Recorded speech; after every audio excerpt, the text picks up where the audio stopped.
السلام علیکم۔ اللہ کے 99 ناموں میں ایک نام ہے المالک، یعنی حقیقی بادشاہ۔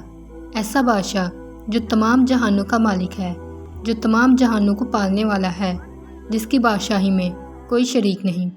حدیث شریف میں آتا ہے کہ اللہ کے نزدیک سب سے بدترین نام اس شخص کا ہے جو ملک الملائک نام رکھے، یعنی شہنشاہ، جبکہ اللہ کے سوا کوئی حقیقی مالک نہیں ہے۔ جو شخص روزانہ صبح کی نماز کے بعد کثرت سے یا مالک پڑھا کرے گا، اللہ اسے غنی کر دے گا۔ اور اللہ کے ناموں میں ایک نام ہے القدوس، یعنی برائیوں سے پاک ذات، یعنی ایک واحد ایسی ذات جو ہر قسم کی برائی سے پاک ہے۔ جو شخص روزانہ زوال کے وقت اس اسم مبارک کو کثرت سے پڑھا کرے گا، انشاءاللہ اس کا دل روحانی امراض سے پاک ہو جائے گا۔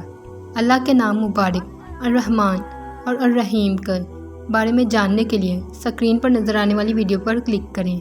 اگر ویڈیو اچھی لگے تو ویڈیو کو لائک اور چینل کو سبسکرائب کر دیجیے گا۔